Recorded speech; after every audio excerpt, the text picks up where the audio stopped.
오늘은 기억하고 지켜 행하라 라는 제목으로 말씀을 함께 나누고자 합니다. 구약 성경에 보면 이스라엘 백성들이 지켜야 할 큰 세 가지 절기가 나오죠. 유월절, 맥추절, 수장절입니다. 시기적으로 유월절이 제일 먼저 있고 그 다음에 맥추절, 수장절 이렇게 이 순서로 있습니다. 유월절은 이스라엘 역으로는 1월 정월 14째 날인데요.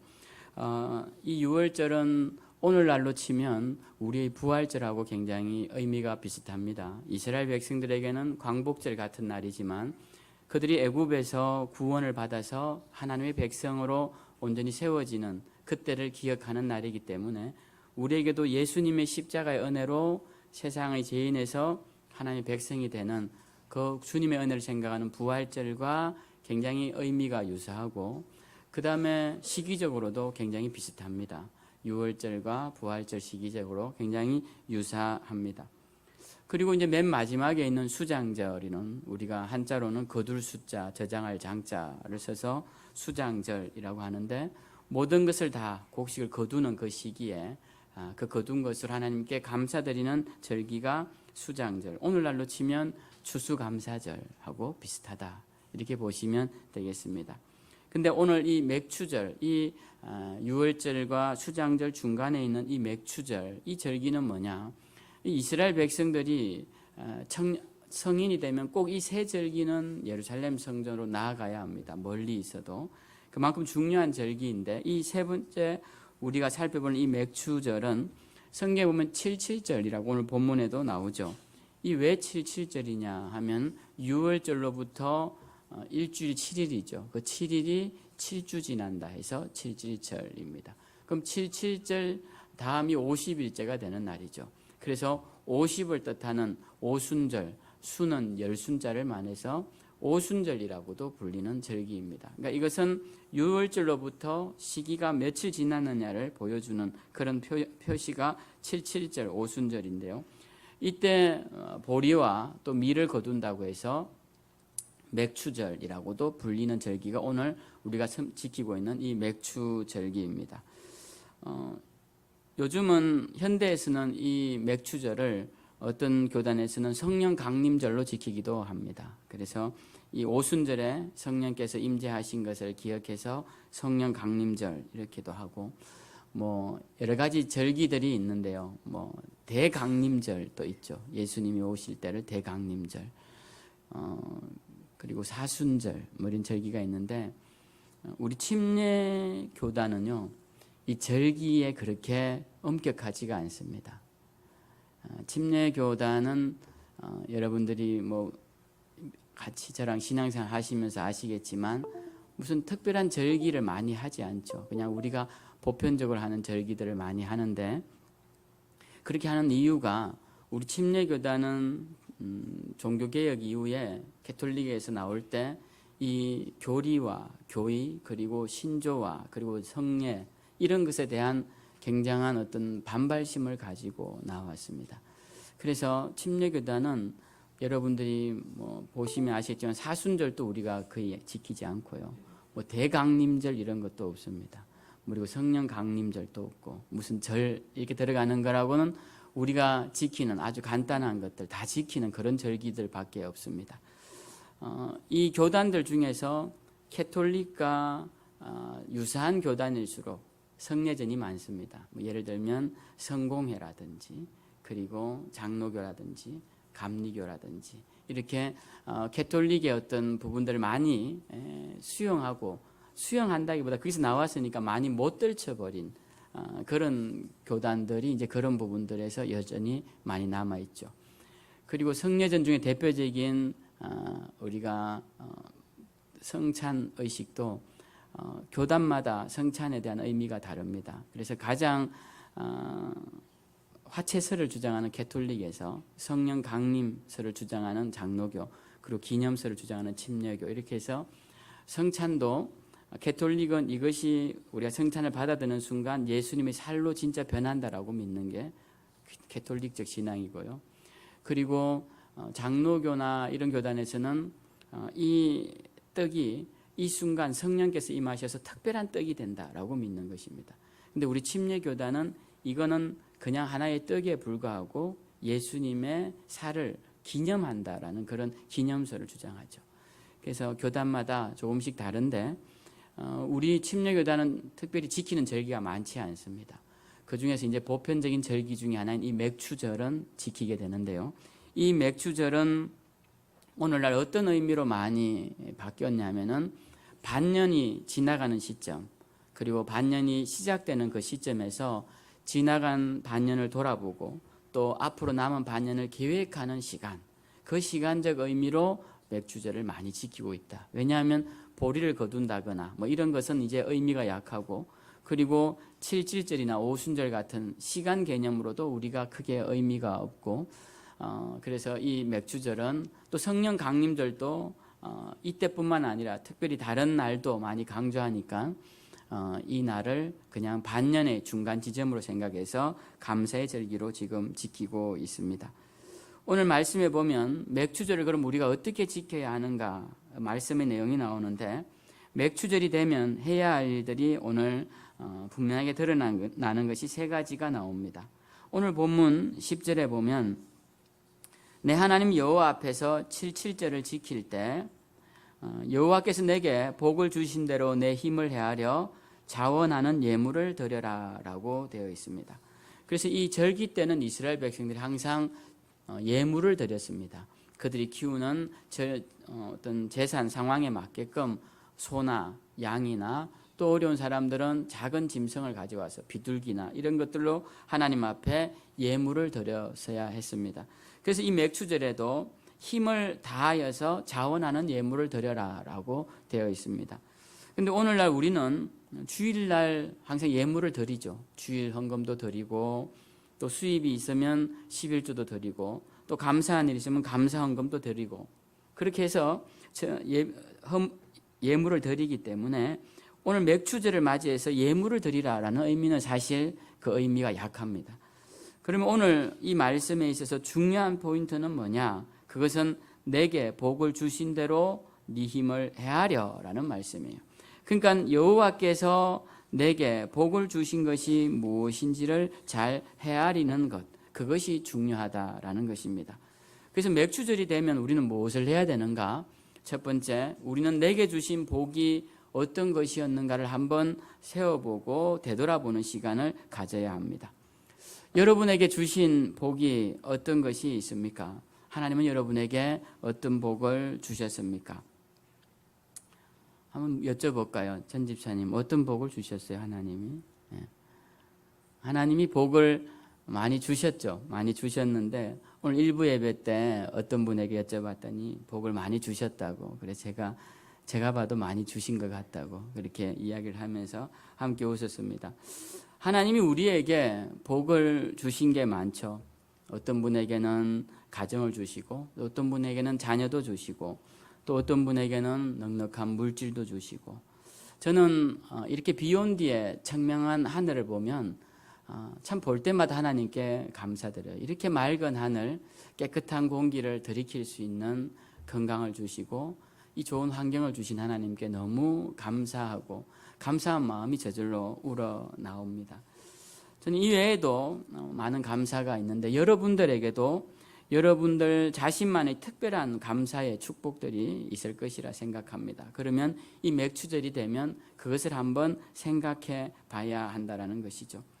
저도 지난 시간을 돌아보면서 하나님께서 제게 주신 것들을 되새겨 볼 때가 종종 있습니다. 부모님과 함께했던 어린 시절도 생각해 보면 참 좋았던 일이 많았고, 또 연애하느라 바빴던 청년 시절도 생각해 보면 참 그때 시간 가는 줄 모르고 즐거웠던 시간들, 결혼 초기의 시절들, 그리고 자녀들을 키울 때의 모습들, 그리고 교회의 초창기 모습들, 이런 것들을 제가 종종 생각을 하면서 하나님께 감사를 드리는 때가 종종 있습니다. 오늘 성경 우리에게 하나님께서 베풀어 주신 것을 한번 생각해 보라고 해요. 맥추 감사절 같은 이런 감사의 절기들은 하나님께서 내게 베풀어 주신 은혜가 무엇인지 다시 한번 생각해 보는 그런 시간이 되어야 할 것입니다. 사실 감사는 삶에 감추어진 놀라운 축복의 비결입니다.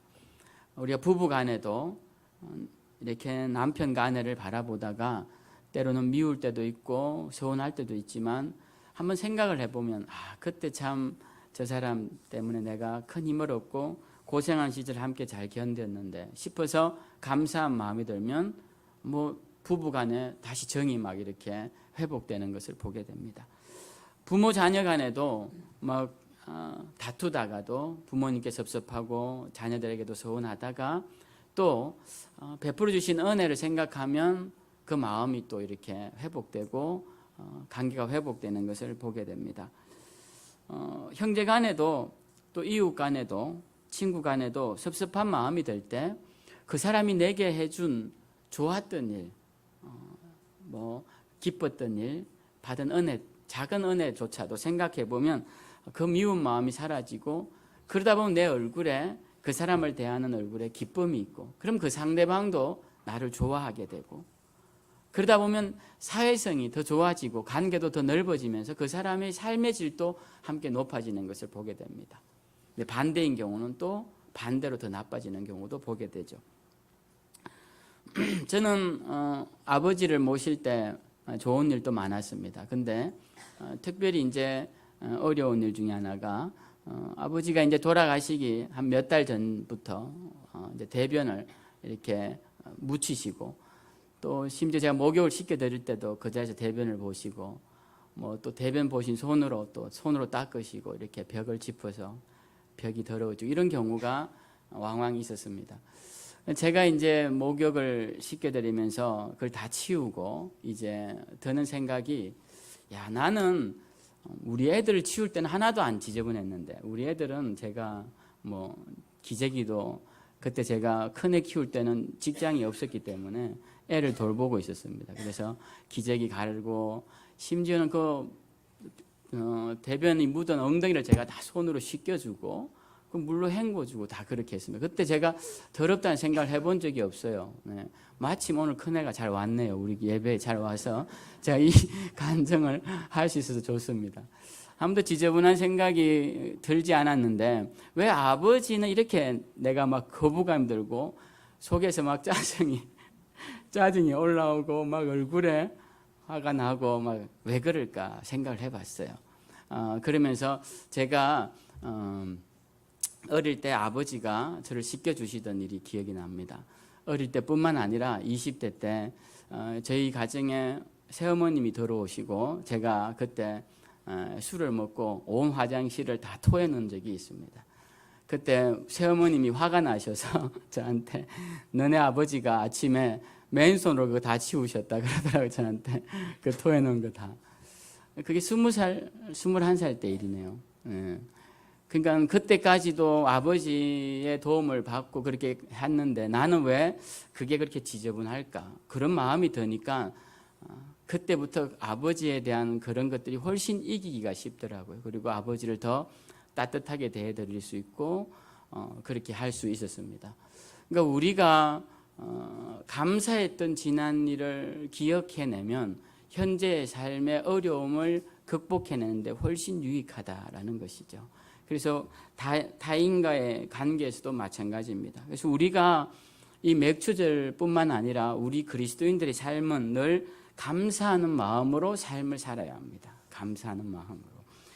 예수님께서는 이렇게 무언가를 베푸시고 감사를 요구하시는 일이 거의 없으셨어요. 근데 누가복음에 보면 감사하지 않는 것에 대해 실망하시고 책망하시는 장면이 나옵니다. 바로 누가복음 17장에 10명의 나병 환자를 고쳐주시는 사건인데요.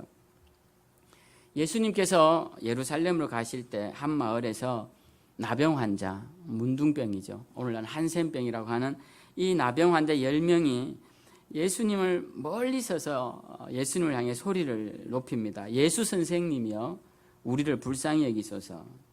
그러니까 이 호칭 속에서 벌써 그들이 예수님에 대해서 잘 모른다는 걸 알 수 있죠. 그러니까 예수 선생님, 이 나병 환자들은 공동체 안에서 생활을 할 수 없었습니다. 그렇기 때문에 그냥 풍문에 들려지는 소문에 예수라는 사람이 사람 잘 고친다더라. 그 말만 들은 거예요. 그가 누군지도 잘 모릅니다. 그래서 지나간다는 소식을 듣고 멀리서 이 10명이 소리를 합해서 예수 선생님 우리도 좀 고쳐주세요 라고 하는 거예요.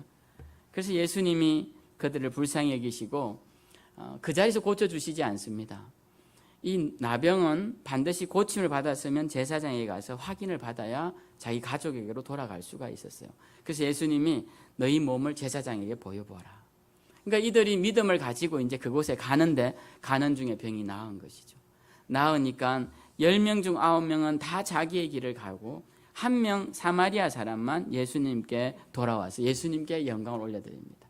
그러자 예수님이 이렇게 말씀하세요. 10사람이 다 깨끗함을 받지 아니하였느냐. 9은 어디 가고 이 이방인 사마리아인이니까 이 이방인 외에는 하나님께 영광을 돌리러 돌아온 자가 없느냐. 이렇게 주님이 책망하시는 장면이 나옵니다. 여러분 우리가 감사절이기 때문에 특별히 더 감사해야 되는데요.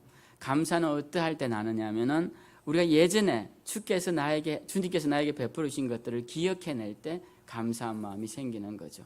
늘 오늘 난 별로 감사한 일이 없어요. 그러면은 감사하지 않겠어요. 이렇게 하면 우리는 항상 원망과 불평이 우리를 지배하게 됩니다. 매일매일 그렇게 하기보다 지금 어렵고 삶이 고달프더라도 지난 일들로 통해서 감사한 마음을 다시 회복시키는 것, 그것이 그리스도인의 삶의 자세고, 또 이 맥주제를 맞이한 우리가 하나님께 또 감사하려면 주님 뭐 특별히 제가 감사한 일이 없습니다 라고 하지 마시고 지난 시절 돌아보면 주님께서 내게 베푸신 은혜가 큽니다. 그렇게 생각하면서 또다시 감사를 회복하는 것이 이 맥주절이 되어야 할 것입니다. 두 번째로 맥주절에는 성경에 보면 여호와 앞에서 즐거워하라라고 11절에 되어 있습니다. 이 즐거워하라라고 하실 때 혼자서 하라고 하시는 게 아니라 너와 네 자녀와 그리고 노비와 성중에 있는 레위인과 객과 고아와 과부가 함께 내 하나님 여호와께서 자기의 이름을 두시려고 택하신 곳에서 내 하나님 여호와 앞에서 즐거워할지니라 이렇게 말씀합니다. 뭐 요즘은 노비가 없고 또 뭐 주변에 뭐 밥을 먹여야 할 만큼 그렇게 어려운 사람들이 거의 없지만 우리는 이 말씀이 주는 의미는 우리 주변에 있는 사람들 그리고 내 가족들, 내 이웃들 함께 공동체를 이룬 성도들과 함께 하나님의 이름을 두시려고 한 곳 성전이죠. 이 성전에서 함께 즐거워하고 함께 식사하며 믿음의 교제를 나누라라는 것입니다. 그것이 맥주절에 해야 할 일이라는 거죠. 우리가 이 절기가 되면 평소에는 잘 안 하다가도 이날만큼 와서 함께 식사도 하고 교제도 하고 담소도 나누고 이 하나님 성전에서 하나님 은혜를 함께 나누는 것 그것이 정말 필요한 일이다라는 것입니다. 제가 어제 이제 조카가 결혼을 해서 김해를 다녀왔습니다. 저보고 성원 선언문이랑 기도를 해달라고 해서 제가 가서 누님께 누나 내가 순서만 없으면 안 오는 건데 왔다고 제가 그렇게 이제 이야기를 했는데 김해가 여러분 아시다시피 아주 남쪽 끝에 있어서 제가 갔습니다. 갔더니 울릉도에 누님 가정이 두 분이 계신데 그 누님 가정이 왔고 조카도 울릉도에 있는 조카도 오고 또 서울 사는 큰 조카도 애 데리고 오고 부산 사는 누님도 다 왔어요. 부산 사는 누님은 딸만 하나인데 그 딸이 너무 외로웠던지 결혼해서 애를 6명을 낳았어요. 그래서 그 6명을 다 데리고 왔는데 볼 때마다 이름이 헷갈려요 저는. 그래서 5, 6째는 항상 물어요. 얘는 이름이 뭐냐 얘는 이름이 뭐냐. 그렇게 해서 조카들과 조카 손주들까지 다 왔는데 우리 의제 빼고 다 왔어요. 그래서 다 와서 이제 테이블 거기 다 앉아가지고 함께 식사를 하는데 뭐 어떻게 지냈느냐, 너는 어떻게 지냈느냐, 뭐 이렇게 이제 이야기를 하는데 굉장히 즐겁고 너무 반갑고 그렇게 먹으니까 더 밥맛이 좋고 꼭 음식을 떠나서 즐거운 시간을 보내다 왔습니다. 물론 오고 가고 하는 시간이 너무 멀고 힘들기도 했지만 그래도 그렇게 가족들이 다 한번 얼굴을 보고 식사 한번 그렇게 하는 게 참 즐거운 시간이었다라는 생각을 해요. 우리도 마찬가지라고 생각합니다. 우리 생명샘 성도들도 한 주간 흩어져 있다가 이렇게 만나서 식사를 할 때 만나면 반갑고 또 즐겁고 꼭 음식을 떠나서 서로 얼굴 보고 식사하는 것, 그것이 즐거우면 그 공동체는 좋은 공동체예요. 그 공동체는 하나님이 기뻐하시는 공동체입니다. 그런데 어떤 교회는 가면 내가 왔는지 안 왔는지도 모르고 반겨주지도 않고 친하게 교제도 없으면 아무리 교회가 커도 좋은 공동체가 아니죠. 어떤 목사님이 그러시더라고요. 제가 여기 구역 가서 들은 이야기인데 어떤 목사님이 가보니까 성도 목사님이 너무 헌금을 강조하시고 해서 거기에 시험 들어서 교회를 안 나가게 되고 자기가 목사가 돼서는 이제 그런 강조를 하지 않는다 이런 얘기를 들었어요.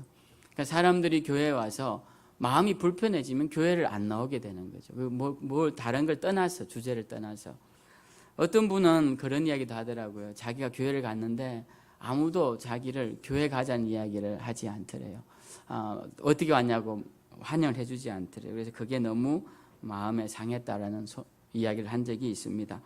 그러니까 우리 교회라는 곳은 어떤 곳이 되어야 되는가 생각해 보면 사람들이 왔을 때 즐겁게 맞아주고 불편하지 않고 기쁘고 또 서로 행복을 나눌 수 있는 그런 공동체가 바로 교회가 되어야 되는 것이죠. 맥추절은 어떤 날이냐? 하나님 앞에서 즐거워하는 날입니다. 그래서 여러분 제가 오순절, 칠칠절 이런 의미를 다 아시기를 원하는 게 아니라 이 맥추절을 맞이하면 우리가 더 모이기를 힘써서 더 상대에게 관심을 갖고 또 인사도 좀 더 한 번 더 하고. 그래서 제가 일부 예배 때는 일부 예배 때 몇 분이 오셨는지 모르겠는데 한 10분 정도 오신 것 같아요. 그래서 일부 예배 때 서로 아시냐니까 모르는 분들이 계신 거예요. 그 10분도. 왜냐하면 일부 예배는 교재가 없으니까. 그래서 일부 예배 때는 이름을 다 설교 시간에 이름을 다 말하고 인사를 하고 서로 소개를 하고 그렇게 설교를 같이 했습니다. 2부 예배 때는 그렇게 못 하는데요.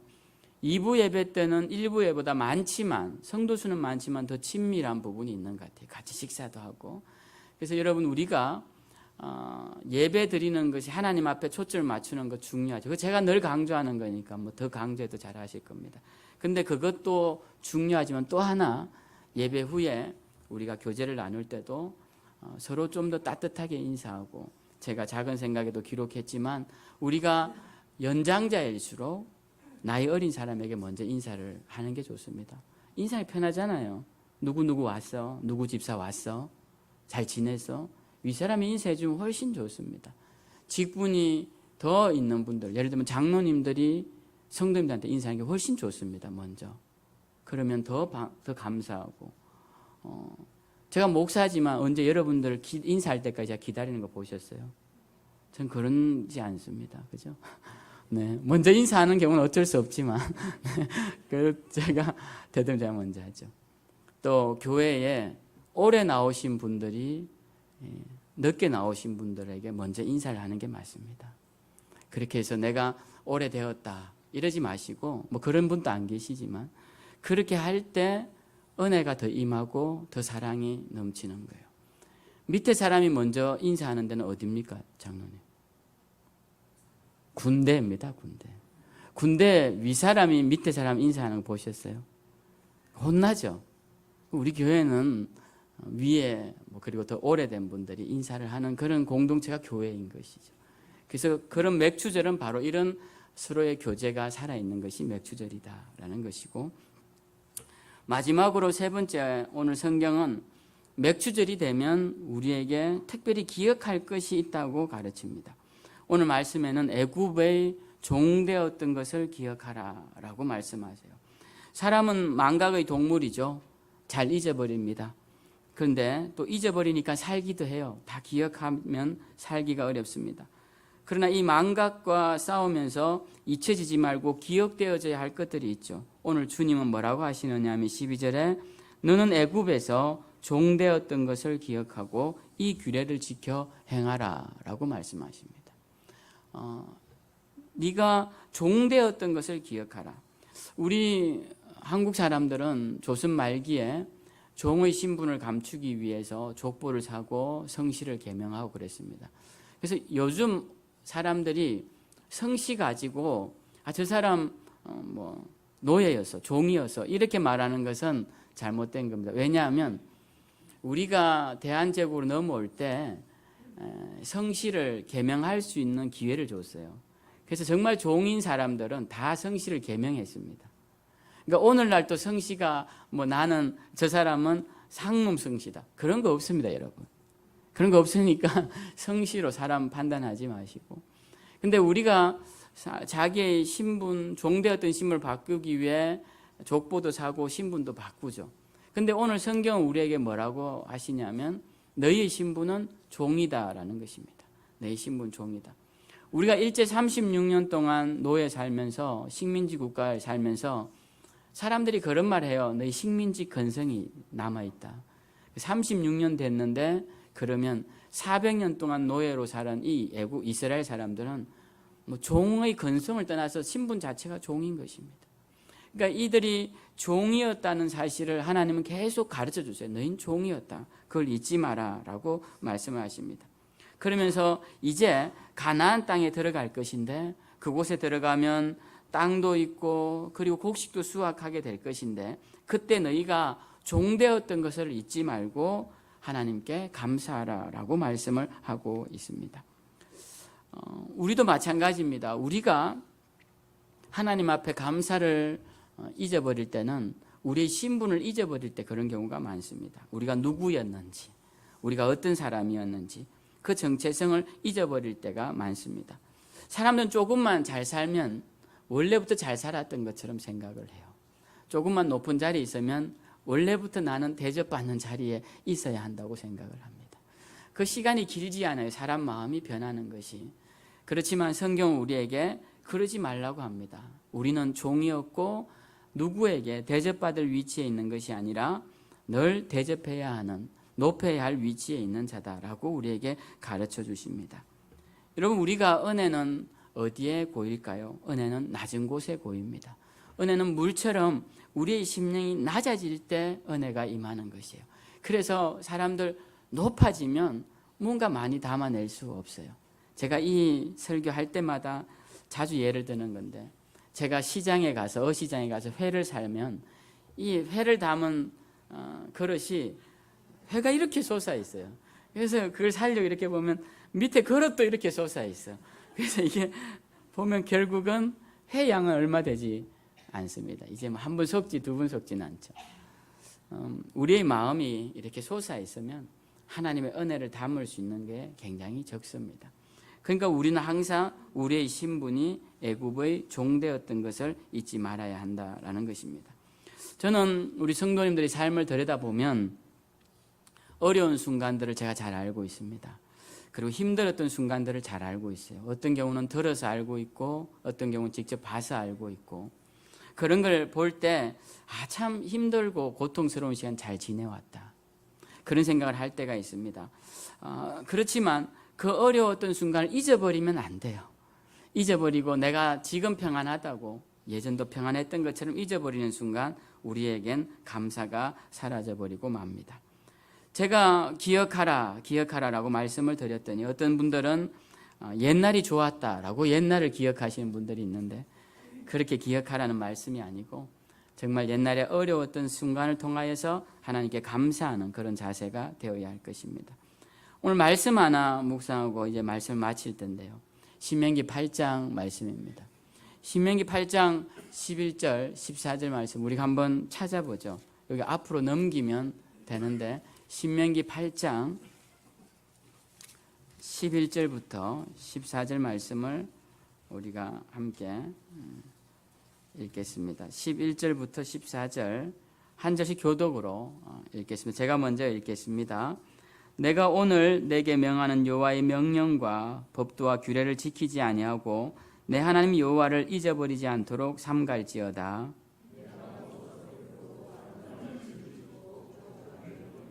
또 내 소와 양이 번성하며 내 은검이 정식되며 내 소유가 다 풍부하게 될 때에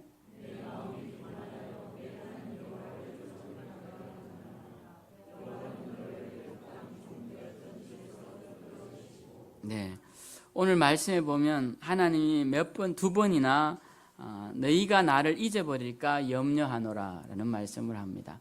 여러분 참 세상을 살면서 섭섭한 것 중에 하나가 내가 사랑하는 사람이 나를 잘 기억하지 못하는 거. 그 굉장히 섭섭하죠. 우리는 누군가에게 기억되기를 바라는 사람이 있습니다. 그 사람은 내가 사랑하면 사랑할수록 더 기억되기를 바라요. 내가 그렇게 사랑하지 않는 사람은 내가 기억되고 싶지도 않지만 내가 사랑하면 사랑할수록 기억되기를 바랍니다. 그래서 우리가 갑을 관계 많이 이야기할 때 항상 사랑하면 을이 되는 겁니다. 더 사랑하는 사람이 을이 되는 거예요. 내가 지금 갑질을 행사하고 있다 하는 사람은 그 상대를 사랑하지 않는 겁니다. 그 누구이든 간에 내가 그 사람보다 내가 더 우위에 서서 갑의 위치에서 그 사람에게 대한다. 그러면 나는 그 사람보다 덜 사랑하는 겁니다. 그 상대방을. 오늘 하나님은 우리에게 뭐라고 말씀하시냐면 너희들이 나를 잊을까 염려한다라는 거예요. 왜? 우리에게 기억되고 싶으셔서 우리를 사랑하셔서 더 사랑하시니까 우리에게 항상 기억되기를 원한다는 거예요. 그런데 잘 잊어버리는 특징이 있습니다. 어떤 경우에 잘 잊어버리냐 봤더니 먹고 배부르고 아름다운 집을 짓고 거주하고 소와 양이 번성하고 재산이 많아지면 하나님을 잊어버리더라는 거예요. 그래서 하나님이 이것을 주고 싶으신데 이제 줄 터인데 염려는 네가 잊어버릴까 봐 그렇다라는 것이. 우리가 자녀들에게도 재산을 다 나누어 주고 싶은데 재산 다 주면 자녀들이 나 몰라라 할까 봐 염려하는 부모님들이 많이 있습니다. 많이 있죠. 그래서 우리가 더 사랑하는 사람이 을입니다. 하나님이 우리에게 그런 마음이신 거예요. 그래서 하나님이 우리에게 주실 것이 많습니다. 주시고자 하시는 것도 많습니다. 그러나 주시면 건강 주시면 힘 얻었다고 세상으로 나아갈까 봐, 물질 주시면 돈으로 세상으로 나아갈까 봐, 그래서 주님이 조금 덜 주시는 거예요. 믿으십니까? 그래서 조금씩 덜 주시는 거예요. 네. 그래서 우리가 오늘 이 맥주절에 다시 한번 주님 앞에서 옛날을 기억하시고 하나님, 우리가 이 어려웠던 순간에도 하나님이 함께 하셔서 여기까지 오게 하셨는데 앞으로도 그랬던 날들을 잊어버리지 않고 늘 감사하는 삶을 살게 해주십시오. 그렇게 기도하심으로써 우리의 남은 날이 하나님의 축복을 세워보고 감사하는 그런 복된 삶이 되시기를 주님의 이름으로 축원드립니다.